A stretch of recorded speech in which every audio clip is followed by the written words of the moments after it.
So you got a Scout and you just replaced your wheel, or you took it off, or you serviced your brakes, or whatever. Let's find out how to tension our belt.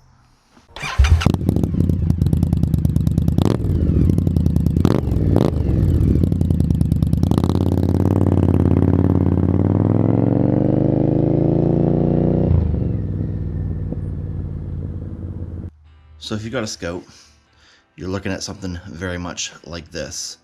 I happen to have some Joker Machine axle adjusters on there, but if you've got a stock bike, you've got these lock nuts, Nylocks.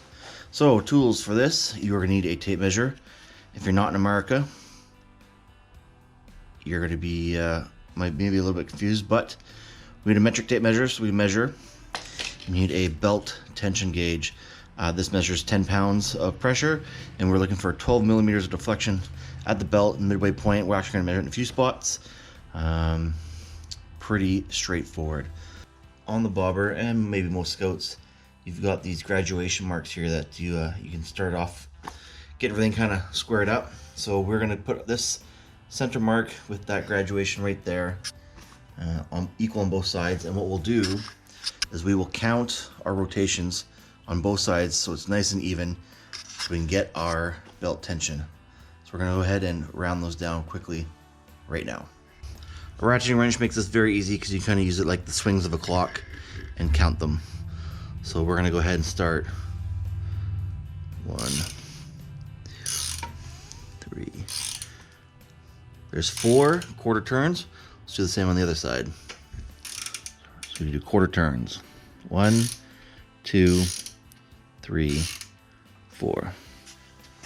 Belt tension, still super loose. We'll do 3 more. 1, 2, 3. 1, 2, 3.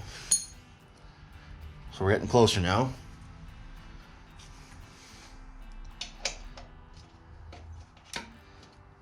One, 2. 1, 2. So we're getting much closer. So we're just going to equal.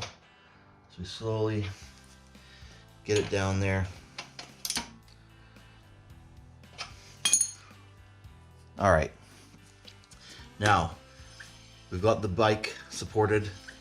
The tire is drooping. So we're going to go ahead and check that belt tension. So with your tension tool, there's an O-ring set at 10 pounds. So as we push up, that spring collapses.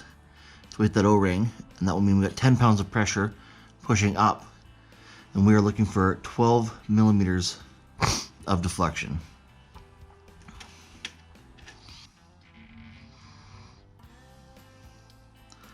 So right now we got 15 millimeters, so we got too much.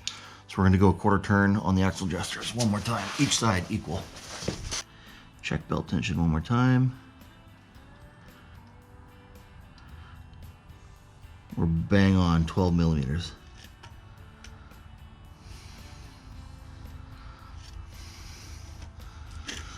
Check it in another spot.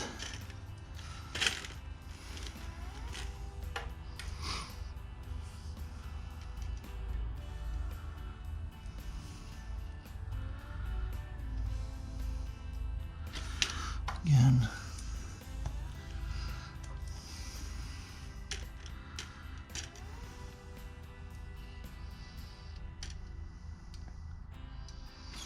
There we go.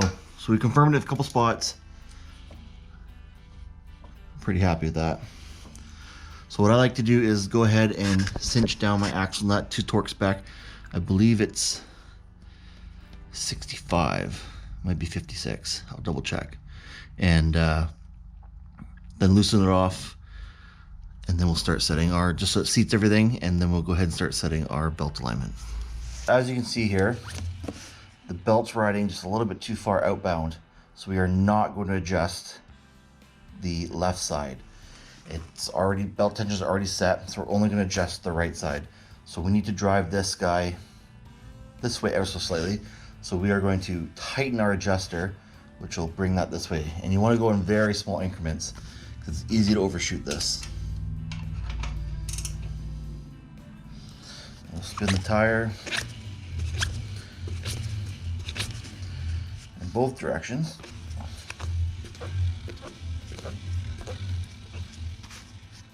So it's just starting to move.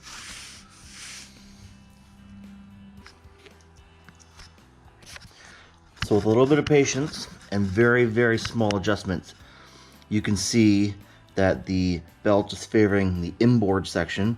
We have more teeth showing here than here, and that's right where Indian wants it. So what I like to do from here is torque down the axle nut to 65 foot-pounds. That will torque things a little bit, and then I double check. I will spin this, check everything else. If it checks out good, boom, it's done. So go ahead, guys. This is something you should be doing yourself. It's super simple. Get one of these belt gauges, Amazon. This one's Motion Pro. Why pay somebody else to do this? It's super easy. Check your belt and keep on riding. Thanks.